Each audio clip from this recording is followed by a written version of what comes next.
സ്തോത്രം.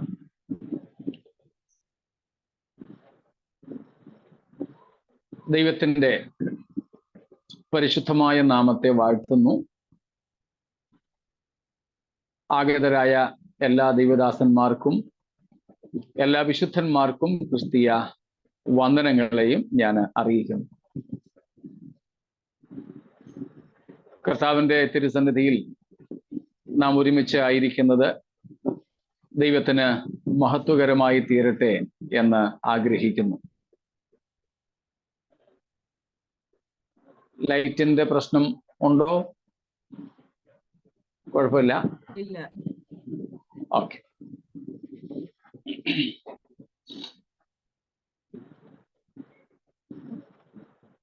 നമ്മൾ പഠിച്ചുകൊണ്ടിരിക്കുന്ന ദൈവവചനത്തിലേക്ക് നമ്മുടെ ശ്രദ്ധ തിരിക്കുകയാണ്.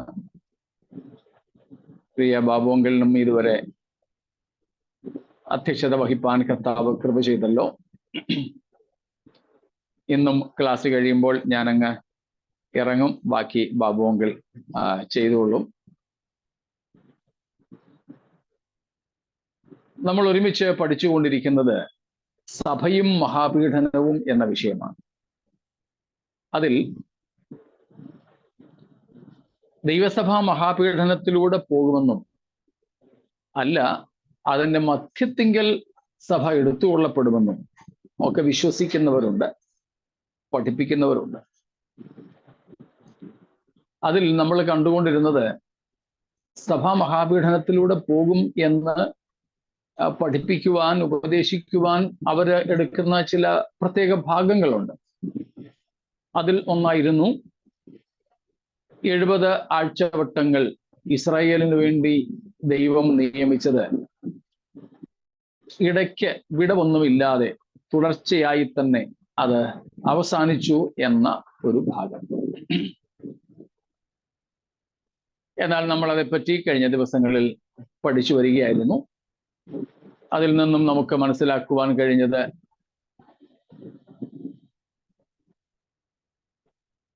70-ാം ആഴ്ചവട്ടത്തിൽ നടക്കേണ്ടതും 70 ആഴ്ചവട്ടങ്ങൾ കൊണ്ട് നിവർത്തിക്കപ്പെടേണ്ടതുമായ പല കാര്യങ്ങളും ഇനിയും നിറവേറുവാൻ ബാക്കിയാണ് എന്നുള്ളതാണ്. പിന്നീട് അതിനോട് ചേർത്ത് നമ്മൾ കണ്ടത് കാലദൈർഘ്യത്തെക്കുറിച്ചാണ്. എതിർക്രിസ്തുവിന്റെ ഭരണകാലത്തിന്റെ കാലദൈർഘ്യവും അതിൻ്റെ വിഭജനങ്ങളുമായിരുന്നു.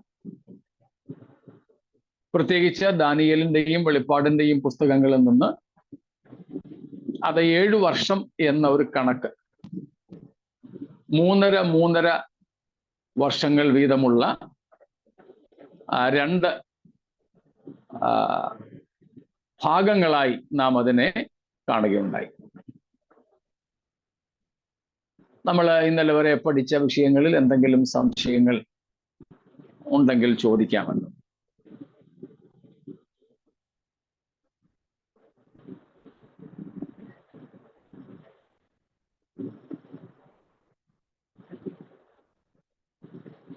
നിങ്ങളുടെ മൗനം സംശയങ്ങളില്ല എന്ന് ധരിപ്പാനായി തന്നെ പ്രേരിപ്പിക്കുന്നു. എങ്കിൽ നമുക്ക് അടുത്ത ഭാഗത്തേക്ക് വരാം.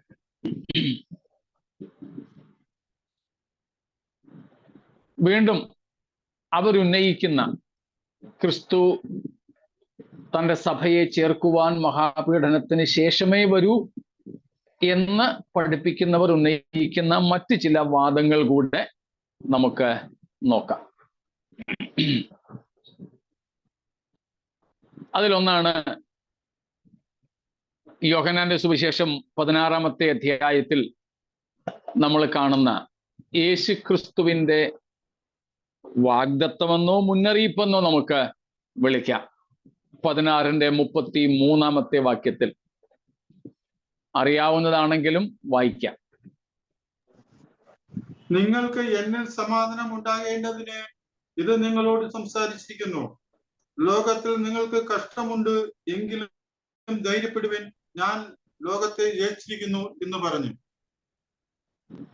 ലോകത്തിൽ നിങ്ങൾക്ക് കഷ്ടമുണ്ട്, എന്ന് യേശു പറഞ്ഞതാണ്. പിന്നെ നിങ്ങൾക്ക് എങ്ങനെ പറയാൻ പറ്റും കഷ്ടമില്ലെന്ന്? ഇതാണ് അവരുടെ ഒരു ചോദ്യം. ലോകത്തിൽ നിങ്ങൾക്ക് കഷ്ടമുണ്ട് എന്ന് യേശു തന്നെ നേരിട്ട് പറഞ്ഞിരിക്കെ അതങ്ങനെ അല്ല എന്ന് എങ്ങനെ പറയാൻ പറ്റും? ഇതാണ് മഹാപീഡനത്തിലൂടെ സഭ പോകും എന്ന് പറയുന്നവർ ഉന്നയിക്കുന്ന ഒരു വാദം. അതിന്റെ ഉത്തരം നമുക്കറിയാമല്ലോ. ലോകത്തിൽ തീർച്ചയായും ദൈവസഭയ്ക്ക്, വിശുദ്ധന്മാർക്ക് കഷ്ടങ്ങളുണ്ട്. ക്രിസ്തു നിമിത്തമുണ്ടാകുന്ന സാധാരണമായ ക്രിസ്തീയ ജീവിതത്തിലെ കഷ്ടങ്ങളെ അല്ല മഹാപീഡനം എന്നതുകൊണ്ട് ഉദ്ദേശിക്കുന്നത്. 1-ാം നൂറ്റാണ്ടിലെ ദൈവസഭ മുതൽ സ്തേഫാനോസ് മുതൽ ഇങ്ങോട്ട് എത്രയോ വിശുദ്ധന്മാർ എല്ലാ കാലങ്ങളിലും ക്രിസ്തു നിമിത്തം പീഡിപ്പിക്കപ്പെട്ടു. അത് ദൈവജനത്തിന് മാത്രം ഉണ്ടായിരുന്ന പീഡകളാണ്. ഇന്നും അതുണ്ട്. അങ്ങനെയുള്ള കഷ്ടതകളെയും കഷ്ടപ്പാടുകളെയും കുറിച്ചാണ് ഇവിടെ യേശു കർത്താവ് പറഞ്ഞിരിക്കുന്നത്. അതെക്കാലവും ജീവിച്ചിരിക്കുന്ന ക്രിസ്തുഭക്തന്മാർക്ക് മാത്രം, അവരുടെ ഭക്തി കൊണ്ട് മാത്രം ഉണ്ടാകുന്ന വിഷയങ്ങളാണ്. എന്നാൽ മഹാപീഡനം എന്നുള്ളത് ലോകത്തുള്ള എല്ലാവർക്കും ഒരുപോലെ ബാധകമായ കാര്യമാണ്. അന്ന് ജീവിച്ചിരിക്കുന്ന സകല മനുഷ്യർക്കും ഒരുപോലെ ബാധകമാകുന്ന കാര്യമാണ്. എന്നാൽ യേശു ഈ പറഞ്ഞ കഷ്ടം ക്രിസ്ത്യാനികൾക്ക് മാത്രം, ക്രിസ്തു ശിഷ്യർക്ക് മാത്രം ഉള്ളതാണ്. അതുകൊണ്ട് ഇത് മഹാപീഡനത്തിലൂടെ സഭ പോകും എന്നുള്ളതിന് ഒരു തെളിവാകുവാൻ ഇടയില്ല.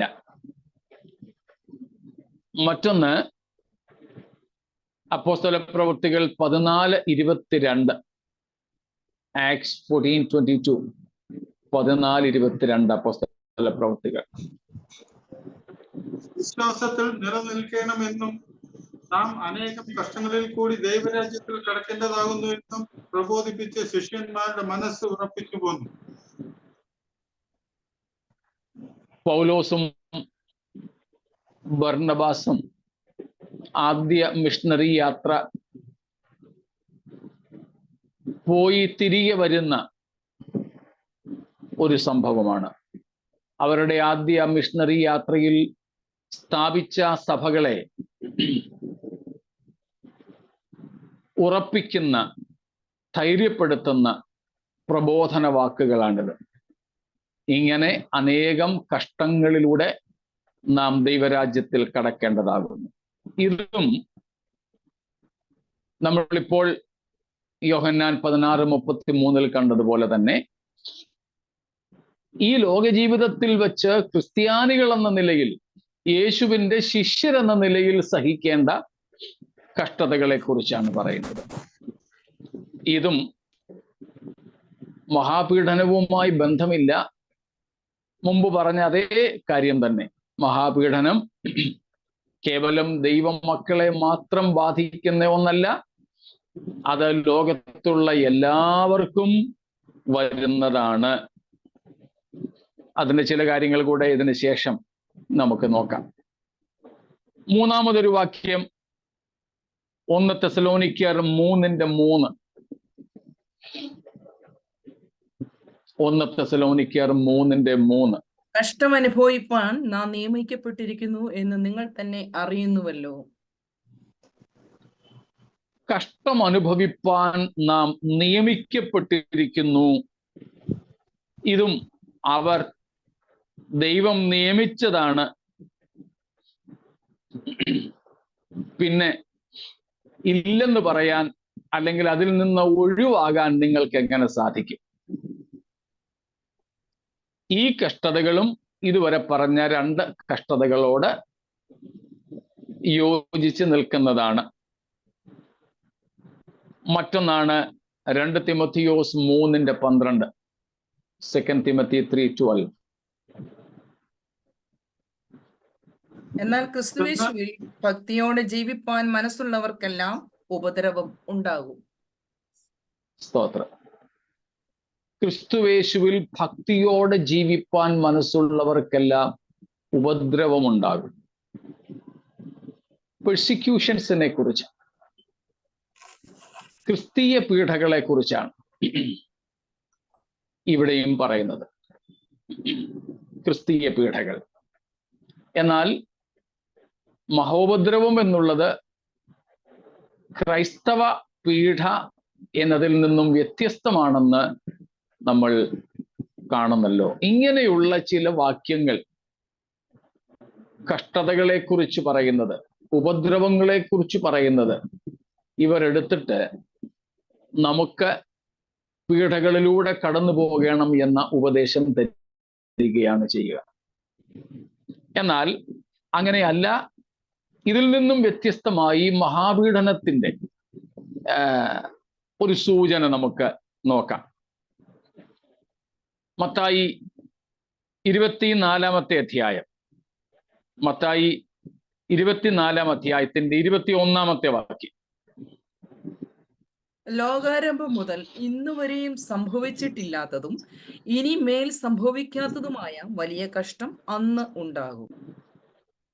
മഹാപീഡനത്തെ കുറിച്ച് പറഞ്ഞിരിക്കുന്നത് ലോകാരംഭം മുതൽ ഇതുവരെയും സംഭവിച്ചിട്ടില്ലാത്തത്, ഇനിമേലിൽ സംഭവിക്കാത്തത്, അങ്ങനെയുള്ള ഒരു കഷ്ടമാണ്. എന്നാൽ ക്രിസ്തു മുന്നറിയിപ്പ് തന്നതോ പൗലോസ് പ്രബോധിപ്പിച്ചതോ പ്രസ്താവിച്ചതോ ഒക്കെയായ നമ്മൾ ഇതിനു മുമ്പ് വായിച്ച ഭാഗങ്ങളിലെ ഉപദ്രവങ്ങളോ കഷ്ടങ്ങളോ ഇതുപോലെയുള്ള ലോകാരംഭം മുതൽ ഉണ്ടായിട്ടില്ലാത്തതും ഇനിമേൽ ഉണ്ടാകാത്തതുമായ കഷ്ടങ്ങളെ കുറിച്ചല്ല. സ്തോത്രം. അപ്പോൾ ആ കഷ്ടങ്ങളും ഈ കഷ്ടവും തമ്മിൽ വ്യത്യാസമുണ്ട്.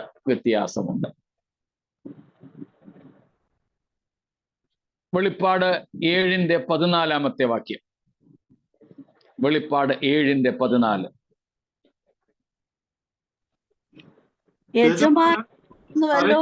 എന്ന് ഞാൻ പറഞ്ഞതിന് അവൻ എന്നോട് പറഞ്ഞത്, ഇവർ മഹാകഷ്ടത്തിൽ നിന്ന് വന്നവർ കുഞ്ഞാടിന്റെ രക്തത്തിൽ തങ്ങളുടെ അങ്കി അലക്കി ഒളിപ്പിച്ചിരിക്കുന്നു. മഹാകഷ്ടം.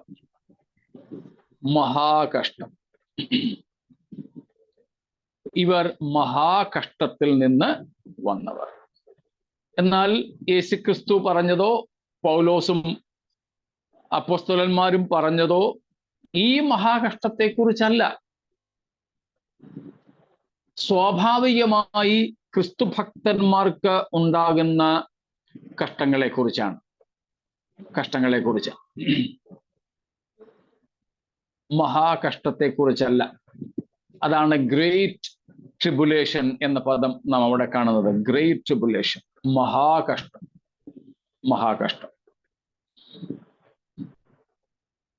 മുമ്പേ നമ്മൾ വായിച്ച മത്തായി 24:21 പോലെ തന്നെ യിരെമ്യാവ് പറയുന്നതും കൂടെ ശ്രദ്ധിച്ചാട്ടെ. യിരെമ്യാവ് 30:7. യിരെമ്യാവ് 30:7. ആ നാൾ പോലെ വേറെ ഇല്ലാതെ വണ്ണം അത് വലുതായിരിക്കുന്നു കഷ്ടം. അത് യാക്കോബിന് കഷ്ടകാലം തന്നെ. കണ്ടോ? എങ്കിലും അവൻ അതിൽ നിന്ന് രക്ഷിക്കപ്പെടും. സ്തോത്രം. ഇതുപോലൊരു കാലം മുമ്പുണ്ടായിട്ടില്ല. അത് വലിയ കഷ്ടം. മുമ്പ് ഇങ്ങനെ ഉണ്ടായിട്ടില്ല. എന്നാൽ ക്രിസ്ത്യാനികൾക്ക് ക്രിസ്തു നിമിത്തം ഉണ്ടാകും എന്ന് കർത്താവ് പറഞ്ഞ, അപ്പോസ്തലന്മാർ പറഞ്ഞ പീഡ ഈ പീഡയല്ല, ഇതിൽ നിന്നും വ്യത്യസ്തമാണ്. അതുപോലെ യാക്കോബിന്റെ കഷ്ടകാലം എന്നാണ് തന്നെ വിളിക്കുന്നത്, സഭയുടെ കഷ്ടകാലം എന്നല്ല. യാക്കോബിന്റെ കഷ്ടകാലം, സഭയെക്കുറിച്ചുള്ള വെളിപ്പാട് പോലും ഉണ്ടാവുക സഭയെക്കുറിച്ചുള്ള പ്രവചനം ഉണ്ടാകുന്നതിന് മുമ്പ് കർത്താവ് പറഞ്ഞ കാര്യമാണിത്.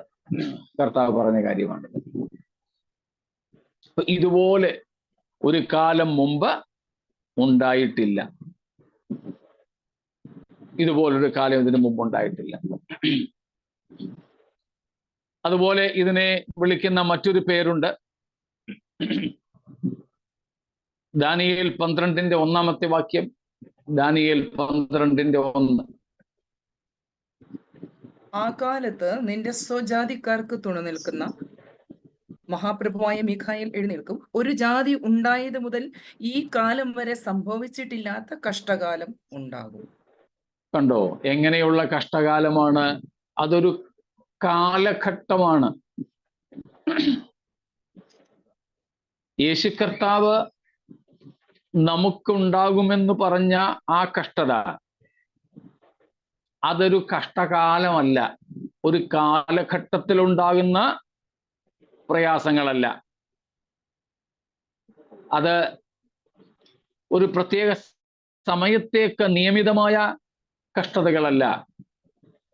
എന്നാൽ ഇവിടെ നമുക്ക് ഉണ്ടാകും എന്ന് പറഞ്ഞിരിക്കുന്ന കഷ്ടതയിൽ നിന്നും വ്യത്യസ്തമായ ഒരു കഷ്ടതയാണ് ദാനിയേലിനോട് കർത്താവ് പറയുന്നത്. സ്തോത്രം. ഒരു കഷ്ടകാലം, ഒരു ജാതി ഉണ്ടായതു മുതൽ ഇന്നുവരെ ഉണ്ടായിട്ടില്ലാത്ത. യേശു കർത്താവും ഇത് തന്നെയാണല്ലോ മത്തായി 24-ൽ പറഞ്ഞത്. ഇതുവരെ ഉണ്ടായിട്ടില്ലാത്തതും ഇനിമേൽ ഉണ്ടാകാത്തതുമായ.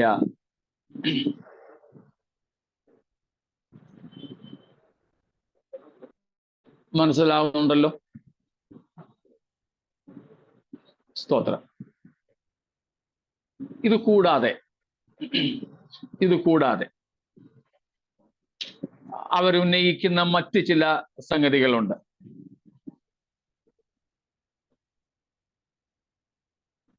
സഭ പീഡനകാലത്തിലൂടെ പോകും എന്ന് പറയുവാൻ അവരെടുക്കുന്ന മറ്റൊരു സംഗതിയാണ് വൃതന്മാർ,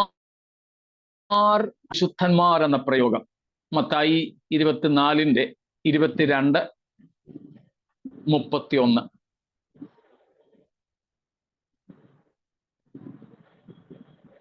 ആ നാളുകൾ ചുരുങ്ങാതിരുന്നാൽ ഒരു ജഡവും രക്ഷിക്കപ്പെടുകയില്ല. വൃതന്മാർ നിമിത്തമോ ആ നാളുകൾ ചുരുങ്ങും.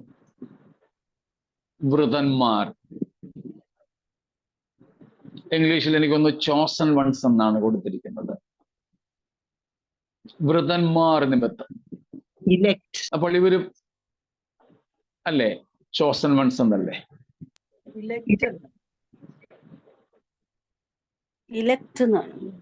Elect ones. Okay, elect ones. വേർഷൻസിൽ വ്യത്യാസം ഉണ്ടാവും. അർത്ഥം അതെ, തെരഞ്ഞെടുക്കപ്പെട്ടവർ എന്നാണ് അതിന്റെ അർത്ഥം. തെരഞ്ഞെടുക്കപ്പെട്ടവർ. വൃതന്മാർ നിമിത്തം ആ നാളുകൾ ചുരുങ്ങും എന്ന് പറഞ്ഞിരിക്കുന്നത് ദൈവസഭ നിമിത്തം ചുരുങ്ങും എന്ന അർത്ഥമാണ് നമ്മൾ ഈ പറയുന്ന കൂട്ടർ ഉപയോഗിക്കുന്നത്. എന്നാൽ നാം കാണുന്നത് ഈ മഹാപീഡന കാലത്ത് അന്നുള്ളവരെ രണ്ട് കൂട്ടരായിട്ട് തിരിച്ച് നമ്മൾ വെളിപ്പാട് പുസ്തകം 7-ാമത്തെ അധ്യായത്തിൽ പ്രത്യേകിച്ച് അതിൻ്റെ 9 മുതൽക്ക് കാണുന്നുണ്ട്. നമ്മൾ ഇതിനു മുമ്പും ഒരു ദിവസം അതെടുത്തിരുന്നു. 1 മുതൽ 8 വരെയുള്ള വാക്യങ്ങളിൽ ഇസ്രായേലിൽ നിന്ന് രക്ഷിക്കപ്പെടുന്നവരെ കുറിച്ച്, ഇസ്രായേലിൽ നിന്ന് മുദ്രയേറ്റ് മാറി നിൽക്കുന്നവരെ കുറിച്ച് പറയുന്നു. എന്നാൽ 9 മുതലുള്ള വാക്യങ്ങളിൽ ജാതികളിൽ നിന്നുള്ളവരെ പ്രത്യേകമായിട്ട് പറയുന്നു. പക്ഷേ ദൈവസഭയ്ക്ക് അകത്ത് അങ്ങനെയുള്ള ഒരു വ്യതിയാനം അല്ലെങ്കിൽ ഒരു വ്യത്യാസം ഇല്ല. No separation of Jews and Gentiles in the church. ദൈവസഭയ്ക്കകത്ത് യഹൂദന്മാരെന്നും യഹൂദേതരരെന്നും ഉള്ള വ്യത്യാസമില്ല.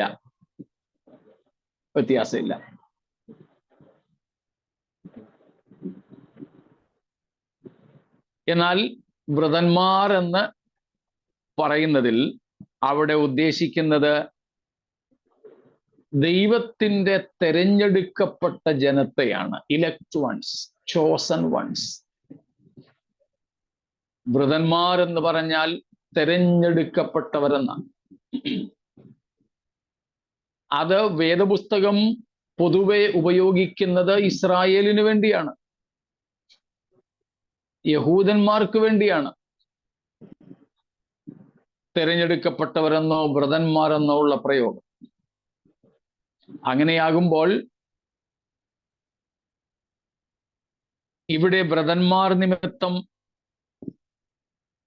ഈ നാളുകൾ ചുരുങ്ങും എന്ന് കർത്താവ് പറഞ്ഞിരിക്കുന്നത് ദൈവസഭയെ ഉദ്ദേശിച്ചല്ല,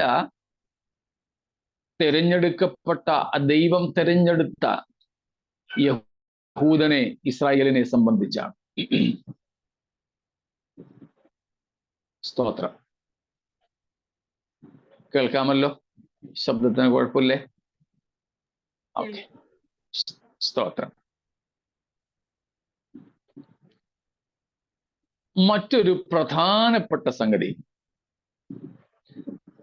സഭ മഹാപീഡനത്തിലൂടെ പോകും എന്ന് പറയുവാൻ ആ ഉപദേശം പിടിച്ചിരിക്കുന്നവർ എടുക്കുന്ന ഒരു പ്രധാനപ്പെട്ട സംഗതി ദൈവസഭയുടെ തുടക്കത്തെക്കുറിച്ചുള്ള വിഷയത്തിലാണ്. എന്നാണ് ദൈവസഭ തുടങ്ങിയത്? സഭയുടെ തുടക്കം എപ്പോൾ?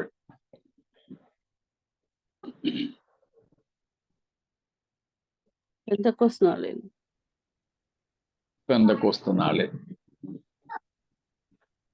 എന്നാൽ ഈ കൂട്ടർ പൊതുവെ വിശ്വസിക്കുന്നതും പഠിപ്പിക്കുന്നതും സഭ അങ്ങ് ഏദനിൽ തുടങ്ങിയെന്ന. സഭ അങ്ങ് ഏദനിൽ തുടങ്ങിയ ഉപദേശം പലർക്കുമുണ്ട്.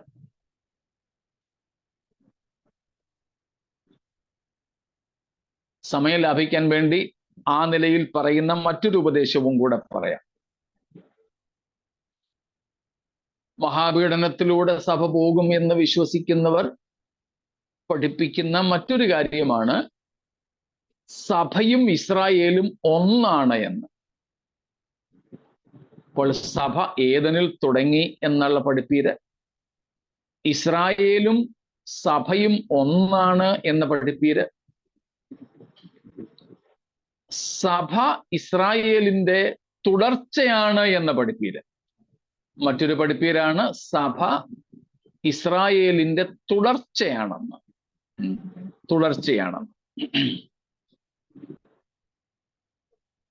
ഈ വിധമായ പഠിപ്പീര്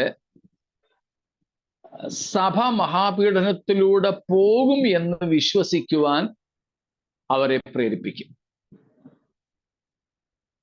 എന്നാൽ സഭയുടെ തുടക്കം, സഭയുടെ ഐഡന്റിറ്റി, സഭയുടെ സ്വത്വവും നാം മനസ്സിലാക്കിയാൽ ഇതിൽ നിന്നൊഴിയാം. സഭ ഏദനിൽ തുടങ്ങിയതല്ല, അബ്രഹാമിന്റെ തെരഞ്ഞെടുപ്പിൽ ആരംഭിച്ചതല്ല,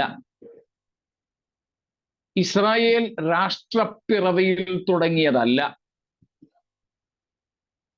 പകരം ദൈവസഭയുടെ ആരംഭം യേശുക്രിസ്തുവിന്റെ മരണത്തിനും കഷ്ടാനുഭവങ്ങൾക്കും മരണത്തിനും അടക്കപ്പെടലിനും ഉയർത്തെഴുന്നേൽപ്പിനും ശേഷമാണ് സംഭവിച്ചത്.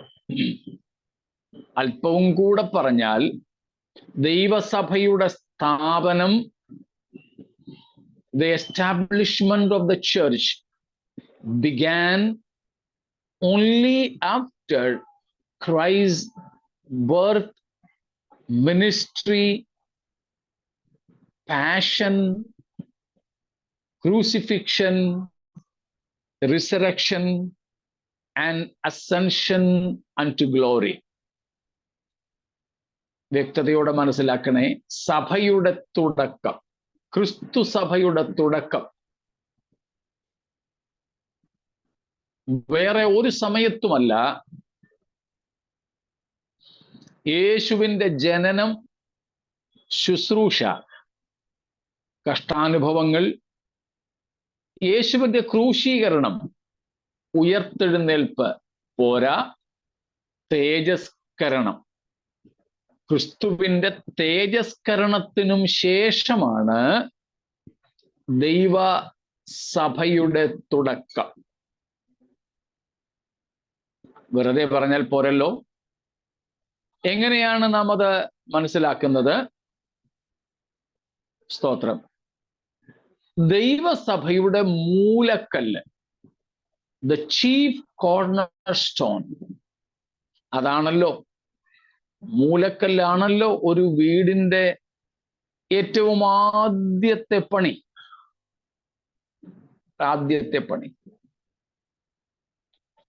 അല്ലെങ്കിൽ ഒരു വീട് പണിയുടെ ആദ്യത്തെ കെട്ടുപണി, അതിൻ്റെ തുടക്കം മൂലക്കല്ലിടുന്നതിലൂടെയാണല്ലോ. അപ്പൊ ദൈവസഭ എന്ന സൗധം എന്ത് അടിസ്ഥാനത്തിന്മേൽ പണിതിരിക്കുന്നു? എഫേസ്യ ലേഖനം 2:20 മുതലുള്ള വാക്യങ്ങൾ നമുക്കറിയാം. ക്രിസ്തു തന്നെ മൂലക്കല്ലായിരിക്കുന്നു, അപ്പോസ്തലന്മാരും പ്രവാചകന്മാരും എന്ന അടിസ്ഥാനത്തിന്മേൽ പണിതിരിക്കുന്നു. അപ്പോൾ ക്രിസ്തു തന്നെ മൂലക്കല്ല്. എപ്പോഴാണ് ക്രിസ്തു മൂലക്കല്ലായത്? ഞാനിപ്പോൾ പറഞ്ഞ തേജസ്കരണത്തിനും ശേഷം. തെളിവ് എഫേസ്യ ലേഖനം തന്നെ 1:20 മുതലുള്ള വാക്യങ്ങളാണ്. എഫേസ്യർ 1:20 മുതൽക്കുള്ള വാക്യങ്ങൾ. Ephesians 1:20 following proves that Christ was made the chief cornerstone of the church after his resurrection and ascension unto glory. സ്തോത്രം. നാം അവിടെ വായിക്കുന്നത്, അങ്ങനെ ദൈവത്തിൻ്റെ ആത്മാവ് യേശുവിലും വ്യാപരിച്ചു, എന്നിട്ട് അവനെ മരിച്ചവരുടെ ഇടയിൽ നിന്ന് ഉയർപ്പിക്കുകയും സ്വർഗത്തിൽ തന്റെ വലത്ത് ഭാഗത്ത് എല്ലാ വാഴ്ചയ്ക്കും അധികാരത്തിനും ശക്തിക്കും കർത്തൃത്വത്തിനും ഈ ലോകത്തിൽ മാത്രമല്ല വരുവാനുള്ളതിലും വിളിക്കപ്പെടുന്ന സകല നാമത്തിനും അത്യന്തം ഇരുകയും സർവവും അവന്റെ കാൽ കീഴെ ആക്കി വെച്ചു. അവനെ സർവത്തിനും മീതെ തലയാക്കി എല്ലാറ്റിലും എല്ലാം നിറയ്ക്കുന്നവന്റെ നിറമായിരിക്കുന്ന അവന്റെ ശരീരമായ സഭയ്ക്ക് കൊടുക്കുകയും. സ്തോത്രം. യേശു ദൈവസഭയുടെ തല. അവൻ തലയായി സഭയ്ക്ക് ഉയർത്തപ്പെടുന്നത് തേജസ്കരണാനന്തരമാണ്. 2-ാം അധ്യായത്തിൽ നമ്മൾ കണ്ടു, യേശുക്രിസ്തുവിൻ്റെ ക്രൂശീകരണത്തിനും 2-ാം അധ്യായം 14 മുതൽക്കുള്ള വാക്യങ്ങളിൽ യേശുക്രിസ്തുവിൻ്റെ ക്രൂശീകരണത്തിനും ക്രിസ്തു ക്രൂശിൽ തൻ്റെ ശരീരത്തിൽ ശത്രുത്വം എന്ന മതിലിനെ ഇടിച്ചു കളഞ്ഞ് യഹൂദനെയും ജാതിയെയും ഒന്നാക്കി മനുഷ്യനെയും ദൈവത്തെയും തമ്മിൽ നിരപ്പിച്ചു. ആ ശുശ്രൂഷകൾക്ക് ശേഷമാണ് ക്രിസ്തു സഭയുടെ മൂലക്കല്ലായി തീരുന്നത്. 1-ാം അധ്യായത്തിൽ ക്രിസ്തു സഭയുടെ തലയാകുന്നു തേജസ്കരണത്തിന് ശേഷം. 2-ാം അധ്യായം എഫേസ്യ ലേഖനത്തിൽ സഭയുടെ മൂലക്കല്ലായി യേശുവിൻ്റെ ക്രൂശീകരണാനന്തരം തീരുന്നു. ഏതാണ്ട് അതേ വിഷയങ്ങൾ തന്നെ പത്രോസും തൻ്റെ 1-ാം ലേഖനം 2-ാം അധ്യായത്തിൽ പറയുന്നുണ്ട്. മനുഷ്യർ തള്ളിക്കളഞ്ഞ കല്ലായ ക്രിസ്തുവിനെ ദൈവം മൂലക്കല്ലാക്കി, വിശേഷപ്പെട്ട വിലയേറിയ കല്ലാക്കി തീർത്തതും ആ കല്ലിന്മേൽ അടിസ്ഥാനപ്പെടുത്തി ആത്മീയ ഗ്രഹമായി നമ്മെ പണിതു വരുന്നതും. അപ്പോൾ ഇവിടെ എല്ലാം നാം കാണുന്നത് സഭയുടെ ആരംഭം യേശുവിൻ്റെ തേജസ്കരണത്തിന് ശേഷമാണ്, ഉയർപ്പിനും സ്വർഗത്തിലേക്കുള്ള ആരോഹണത്തിനും ശേഷമാണ് എന്ന് നാം കാണുന്നു. അങ്ങനെയാകുമ്പോൾ സഭ ഏദനിൽ തുടങ്ങിയതോ ഉൽപ്പത്തി 12 തുടങ്ങിയതോ ഒന്നുമല്ല. സഭ ഇസ്രായേലിന്റെ തുടർച്ച അല്ല. സ്തോത്രം. ഇസ്രായേലിന്റെ തുടർച്ചയുമല്ല.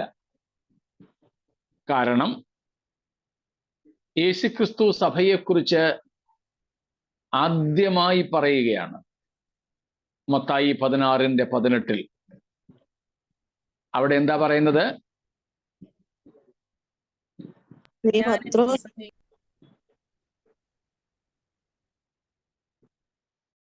ദിവ്യ സിസ്റ്റർ വായിച്ചോ.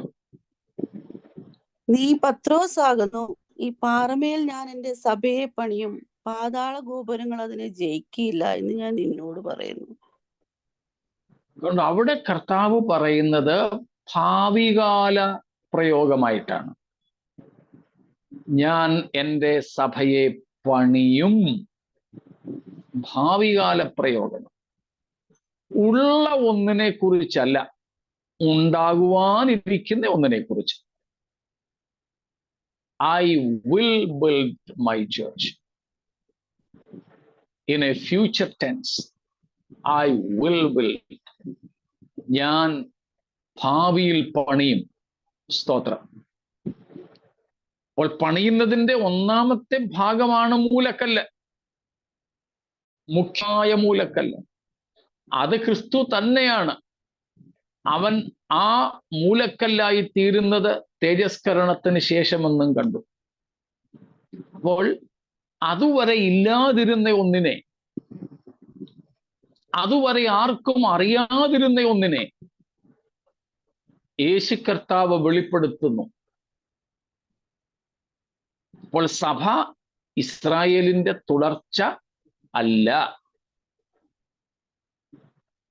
ഇസ്രായേലും സഭയും ഒന്നല്ല, രണ്ടും രണ്ടാണ്. The identity of the Christian church is quite different from that of Israel. ഇസ്രായേലിന്റെ പ്രമാണങ്ങൾ വേറെ, സഭയുടെ പ്രമാണം വേറെ. ഇസ്രായേലിന്റെ ആചാര അനുഷ്ഠാനങ്ങൾ വേറെ, സഭയുടേത് വേറെ. ഇസ്രായേലിന്റെ പ്രത്യാശ വേറെ, സഭയുടെ പ്രത്യാശ വേറെ. ഇസ്രായേലിന്റെ ഭാവി വേറെ, സഭയുടെ ഭാവി വേറെ. ദൈവത്തോടുള്ള അവരുടെ ബന്ധം വേറെ, നമുക്ക് ദൈവത്തോടുള്ള ബന്ധം വേറെ. ഇവയെല്ലാം വ്യത്യസ്തമാണ്. ധാരാളം വ്യത്യാസങ്ങൾ പറയാനുണ്ട്. പക്ഷെ ഇത്രയും നമുക്ക് മനസ്സിലാക്കാൻ മതിയാകും എന്ന് ഞാൻ കരുതുന്നു. സ്തോത്രം.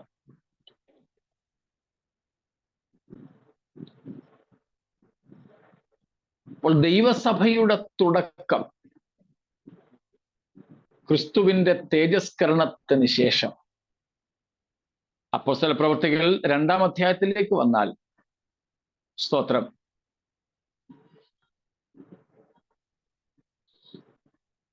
നാം കാണുന്നത് രക്ഷിക്കപ്പെടുന്നവരെ, സഭയുടെ തുടക്കം നാം അവിടെ കാണുന്നത് പരിശുദ്ധാത്മാവിന്റെ ആവാസം ഉണ്ടായതിനും ആ ഒന്നാമത്തെ പത്രോസ് അപ്പോസ്തലന്റെ പ്രസംഗത്തിലൂടെ ജനത്തെ രക്ഷയിലേക്ക് നയിച്ചതിലും ആ അപ്പോസ്തല പ്രവൃത്തികൾ 2-ാം അധ്യായത്തിലാണ്. പെന്തക്കോസ്ത് ദിവസം എന്ന് നമുക്കതിനെ അങ്ങനെ വിളിക്കാം. അപ്പോൾ സഭയുടെ തുടക്കത്തിന് ഏറ്റവും അടിസ്ഥാനപരമായ 2-3 ഘടകങ്ങളാണ് പറഞ്ഞത്. ഒന്ന്, യേശുവിന്റെ തേജസ്കരണം. തേജസ്കരണം എന്ന് പറയുന്നത് കൊണ്ട് ജനനം മുതൽ ഉയർത്തെഴുന്നേൽപ്പ് വരെയുള്ള എല്ലാ കാര്യങ്ങളും അതിനകത്ത് ഉൾപ്പെടും. അതുകൊണ്ട് അതെടുത്തു പറയാതിരിക്കുന്നു എന്നേ ഉള്ളൂ. 2, പരിശുദ്ധാത്മാവിന്റെ ആവാസം. സ്തോത്രം. 3, 2-ാം അധ്യായം പെന്തക്കോസ്ത് നാളിൽ തന്നെ അപ്പോസ്തല പ്രവൃത്തികൾ 2-ാം അധ്യായത്തിൽ നമ്മൾ കാണുന്നത് യേശു ക്രിസ്തുവിൽ വിശ്വസിച്ച് സുവിശേഷത്താൽ ജനം രക്ഷിക്കപ്പെട്ടു തുടങ്ങി. അവിടെ മുതലാണ് സഭയുടെ ആരംഭം. സുവിശേഷത്താൽ യേശു ക്രിസ്തുവിലൂടെ ജനം രക്ഷിക്കപ്പെട്ടു തുടങ്ങി. അപ്പോൾ ഈ 3 ഘടകങ്ങളാണ് സഭയുടെ ഉത്ഭവത്തിന് അടിസ്ഥാനമായിട്ടുള്ളത്. സ്തോത്രം. അതുകൊണ്ട് തന്നെ സഭ തികച്ചും പുതിയതാണ്. സഭ പഴയ ഒന്നിന്റെ രൂപമാറ്റം ചെയ്ത കാര്യം അല്ലെങ്കിൽ ഘടകമോ അല്ല. സ്തോത്രം.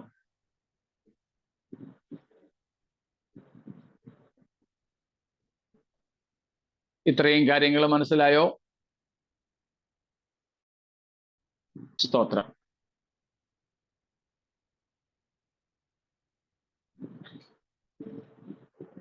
നേരത്തെയും നമ്മൾ ചിന്തിച്ചിട്ടുള്ളത് പോലെ ഇന്നും തുടക്കത്തിൽ പറഞ്ഞ ഒരു കാര്യം, ദൈവസഭയ്ക്കകത്ത് യഹൂദനെന്നും യവനെന്നുമുള്ള വ്യത്യാസമില്ല. യഹൂദരിൽ നിന്നും യവനരിൽ നിന്നും യേശുവിൽ വിശ്വസിച്ച് രക്ഷിക്കപ്പെടുന്നവരുടെ കൂട്ടമാണ് ദൈവസഭ. എന്നാൽ ഇസ്രായേൽ അങ്ങനെയല്ല. അവിടെ അബ്രഹാം, ഇസ്ഹാക്ക്, യാക്കോബ് എന്നിവരുടെ സന്തതി പരമ്പരകൾ മാത്രമേ ഉള്ളൂ. വംശീയമായ വിശുദ്ധി ഇസ്രായേലിന് അനിവാര്യമാണ്. എന്നാൽ സഭയ്ക്ക് വംശീയ ശുദ്ധിയുടെ ആവശ്യം ഇല്ല. വംശം, പാരമ്പര്യം, വംശാവലി സഭയ്ക്ക് വിഷയമല്ല. എന്നാൽ ഇസ്രായേലിന് അത് വിഷയമാണ്. DNA വരെ അവർക്ക് പ്രശ്നമാണ്. അബ്രഹാമിന്റെ DNA ഇല്ലാത്തവരാരും, അബ്രഹാം, ഇസഹാക്ക്, യാക്കോബ് എന്നിവരുടെ DNA ഇല്ലാത്തവര് ഇസ്രായേലിലല്ല. സഭയെ സംബന്ധിച്ച് DNA നോക്കത്തില്ല, നിറം നോക്കത്തില്ല, പേര്, കുടുംബം, മഹിമ, ഇതൊന്നും വിഷയമല്ല. സ്തോത്രം.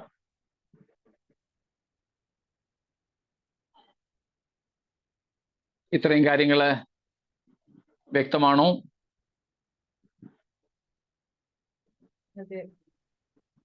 സ്തോത്രം. ഒരു സംശയം ഉന്നയിക്കപ്പെട്ടിരിക്കുന്നു. ഗലാത്യർ 6:16 എന്ന് വായിച്ചോളൂ. ഗലേഷ്യൻസ് 6:16. അലിസാൻഡ് തന്നെ വായിച്ചാട്ടെ. And as many as walk according to the rule, peace be on them and mercy and upon the Israel of God. ഇത് പുതിയ നിയമ ഇസ്രായേൽ ആണോ? അത് ഞാൻ പലപ്പോഴും മനുഷ്യര് പറയുന്നത് കേട്ടിട്ടുണ്ട്, നമ്മള് സഭ പുതിയ നിയമ ഇസ്രായേൽ ആണെന്ന്. അതൊന്ന് ക്ലിയർ.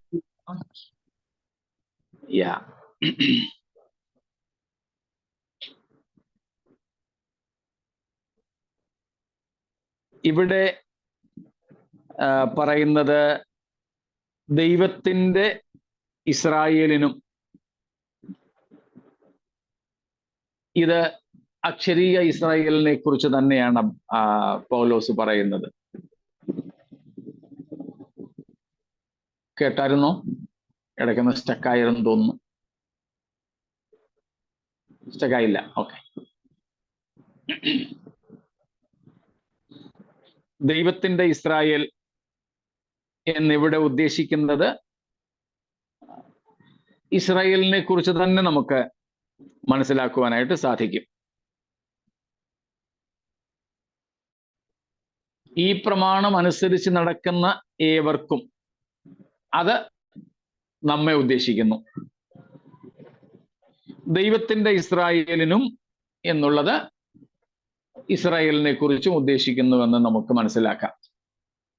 പിന്നെ അവിടെ വ്യക്തത അവിടെ വരുത്തിയിട്ടില്ലാത്തത് കൊണ്ട് മറ്റൊരു തരത്തിൽ വ്യാഖ്യാനിച്ചാൽ നമുക്കതിനെ ഖണ്ഡിക്കാൻ പറ്റില്ല എന്ന് മാത്രം.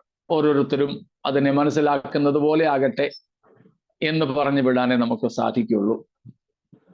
അവിടെ ദൈവത്തിന്റെ ഇസ്രായേൽ എന്നതിന്റെ അർത്ഥം ഇസ്രായേൽ തന്നെയാണ്. അക്ഷരീയ ഇസ്രായേലിനെ കുറിച്ചാണ് പൗലോസ് അവിടെ ഉദ്ദേശിക്കുന്നത്.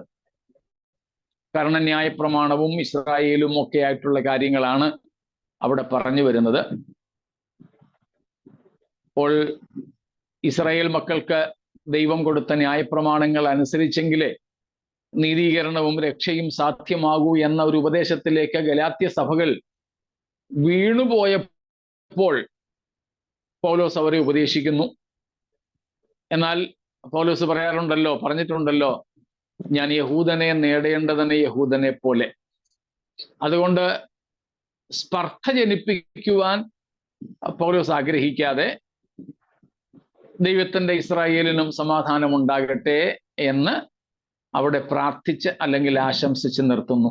അതുകൊണ്ട് അത് അക്ഷരീയ ഇസ്രായേൽ എന്ന് തന്നെ നമുക്ക് മനസ്സിലാക്കാം.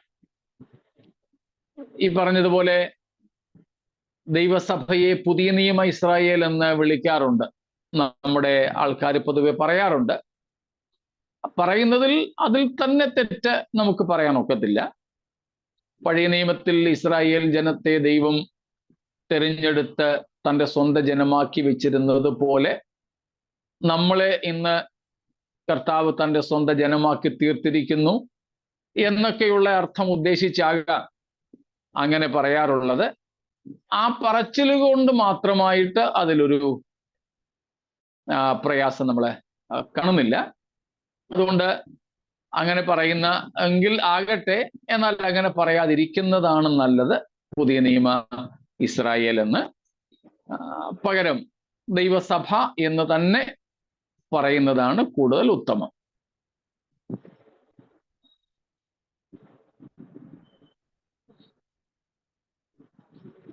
മറ്റെന്തെങ്കിലും?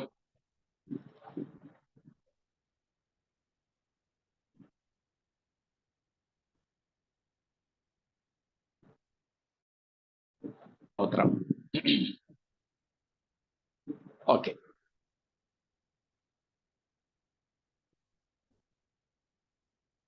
അപ്പോൾ ഇവിടെ നമ്മൾ കണ്ടു ദൈവസഭ ഒരു പുതിയ തുടക്കമാണ്, ഇസ്രായേൽ അല്ല. അതുകൊണ്ട് ഇസ്രായേലിനു വേണ്ടി ദൈവം കൊടുത്ത യഥാസ്ഥാപന സിദ്ധാന്തമോ യഥാസ്ഥാപന അല്ലെങ്കിൽ അവരുടെ വീണ്ടെടുപ്പിന്റെ രീതികളോ ദൈവസഭയ്ക്ക് ആപേക്ഷികമാണ് എന്ന ചിന്ത തെറ്റാണ്. അതായത് ഇസ്രായേലും സഭയും ഒന്നായതുകൊണ്ട് ഇസ്രായേൽ മക്കൾക്ക് വേണ്ടി 70 ആഴ്ചവട്ടം നിയമിച്ചു, 70-ാം ആഴ്ചവട്ടം അവർക്ക് നിറവേറാനുണ്ട് എങ്കിൽ അത് സഭയ്ക്കും ബാധകമാണ് എന്ന ഉപദേശത്തിന് പ്രസക്തിയില്ല.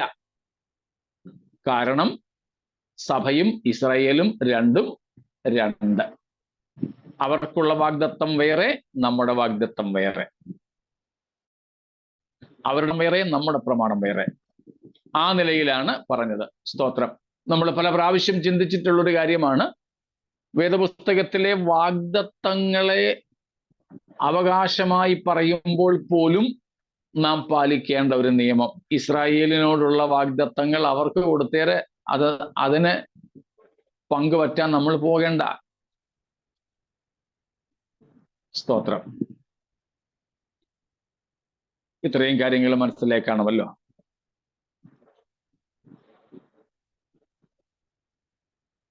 അപ്പോൾ സഭ ഇസ്രായേലിന്റെ തുടർച്ചയല്ല, ഇസ്രായേലിന്റെ പകരക്കാരല്ല, ഇസ്രായേലല്ല. 3 കാര്യങ്ങൾ ഓർത്തോണം. The church is not Israel. Second, the church is not continuation of Old Testament Israel. Third, the church is not a substitute for Israel.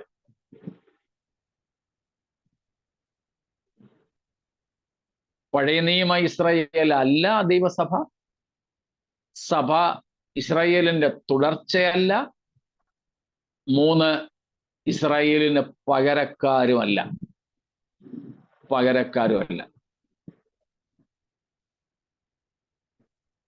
പകരം നമ്മൾ മത്തായി 16:18 കണ്ടു, I will build my church, ഞാൻ എൻ്റെ സഭയെ പണിയും എന്ന ഒരു പുതിയ തുടക്കം ഭാവിയിൽ കുറിക്കുന്നത് യേശു തൻ്റെ വാക്കുകളിൽ വ്യക്തമാക്കുന്നു. 2, സഭയിലേക്കുള്ള പ്രവേശനം എങ്ങനെയാണ്? മാനസാന്തരത്താലും രക്ഷിക്കപ്പെടുന്നതിനാലും സ്നാനത്താലുമൊക്കെയാണ്. 1 കൊരിന്ത്യർ ലേഖനം 12:13 വാക്യം.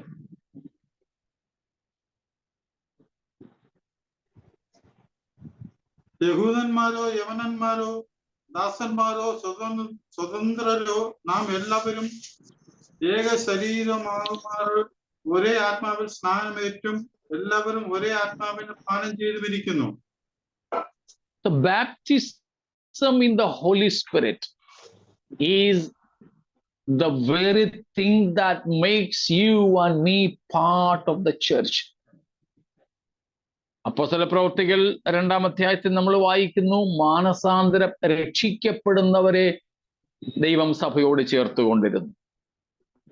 ഇവിടെ പൗലോസ് പറയുന്നു, രക്ഷിക്കപ്പെടുന്നവർക്ക് കിട്ടിക്കൊണ്ടിരുന്ന പരിശുദ്ധാത്മാവ്, ഏക ആത്മാവിന്റെ സ്നാനം, ഏക ആത്മാവിനെ പാനം ചെയ്തുമിരിക്കുന്ന നാം. അവിടെ എന്തില്ല? യഹൂദൻ, യവനൻ, ദാസൻ, യജമാൻ, സ്ത്രീ, പുരുഷൻ എന്നൊന്നുമുള്ള വ്യത്യാസമില്ല. ഒരേ ആത്മാവിനെ പാനം ചെയ്ത് നാം ദൈവസഭയിലേക്ക് വരുന്നു. അപ്പോൾ രക്ഷിക്കപ്പെടുക, മാനസാന്തരപ്പെടുക, പരിശുദ്ധാത്മാവിനെ പാനം ചെയ്യുക, ഇതെല്ലാമാണ് ദൈവസഭാ പ്രവേശനത്തിനുള്ള വഴികൾ. എന്നാൽ ഇസ്രായേലിന് അങ്ങനെ വല്ലതും ഉണ്ടോ? ഇല്ല. സ്തോത്രം. അതുപോലെ മറ്റൊന്ന് നമ്മൾ കണ്ടത്, ക്രിസ്തു തന്നെ തലയായിരിക്കുക കൊണ്ട് സഭ ഇസ്രായേലിൽ നിന്നും വ്യത്യസ്തമാണെന്ന്. ക്രിസ്തു തന്നെ മൂലക്കല്ലായിരിക്കുന്നതും നമ്മൾ കണ്ടു. അപ്പോൾ ഈ വിധമായ കാരണങ്ങളാൽ സഭ ഇസ്രായേലിൽ നിന്നും തികച്ചും വ്യത്യസ്തമാണ്. Both are two different identities. രണ്ടും വേറെ വേറെ സ്വത്വങ്ങളാണ്. അതുകൊണ്ട് ഇസ്രായേലിനുള്ളത് സഭയ്ക്കും ഉണ്ടാകും എന്ന വാദം അടിമുടി തെറ്റ്. ഇങ്ങനെയായതുകൊണ്ട് ഇസ്രായേലിനുണ്ടാകുന്ന ക്ലേശങ്ങൾ, പീഡകൾ സഭയ്ക്കുണ്ടാകുമെന്ന് വാദിപ്പാൻ ഒരു ന്യായവും ഇല്ല. സ്തോത്രം. കർത്താവ് നമ്മെ ഏറ്റവും ശ്രേഷ്ഠമായി, ഇസ്രായേലിനേക്കാൾ ഏറെ തന്നോട് അടുപ്പിച്ച്, സ്തോത്രം, തൻ്റെ ഹൃദയത്തോടേറെ അടുപ്പിച്ച് നമ്മെ നിർത്തിയിരിക്കുന്നു. ഇസ്രായേലിന് ലഭിക്കാത്ത ഭാഗ്യകരമായ അനുഭവമാണ് മക്കൾ എന്ന നിലയിൽ ക്രിസ്തുയേശു മുഖാന്തരം നമുക്ക് ലഭിച്ചത്.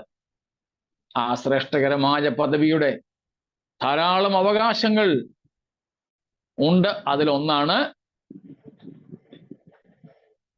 മഹാപീഡനത്തിൽ നിന്ന് ഉള്ള മോചനം. മശിഹായെ കൈക്കൊള്ളാത്ത ഇസ്രായേലിന്, മശിഹായെ തിരസ്കരിച്ച പാപത്തിന് ശിക്ഷ കൊടുക്കുന്ന മഹാപീഡനം, അതിൻ്റെ പങ്ക് യേശുവിനെ കൈക്കൊണ്ട് ദൈവത്തിന്റെ മക്കളായി തീർന്ന് നമുക്ക് ലഭിക്കുമെന്ന് പറയുന്നത് എന്ത് യുക്തിരഹിതമാണ്. സ്തോത്രം. അതുകൊണ്ട് നമുക്കതിൽ ഈ തിരുവെഴുത്തുകൾ ആധാരമാക്കി ദൈവമക്കൾ എന്ന പദവിയോടെ സന്തോഷത്തോടും ദൈവത്തോട് നന്ദിയുമുള്ളവരായി മഹാപീഡനത്തിനും എതിർ ക്രിസ്തുവിന്റെ വരവിനും മുമ്പ് പ്രത്യക്ഷപ്പെടുവാൻ പോകുന്ന സഭയുടെ മണവാളനായ ക്രിസ്തുവിന്റെ വരവിനായി നമുക്ക് ഒരുങ്ങാം. അതെ, ഹൃദയം കൊണ്ട് പരിച്ഛേദനയുള്ളവരായി, ഹൃദയം കൊണ്ട് യഹൂദനായി, ഇസ്രായേലരായി ജീവിപ്പാൻ ഈ വചനങ്ങൾ നമുക്ക് മുഖാന്തരങ്ങളാകട്ടെ എന്ന് പറഞ്ഞ് വാക്കുകളെ നിർത്തുന്നു. ദൈവം നമ്മെ അനുഗ്രഹിക്കുമാറാകട്ടെ.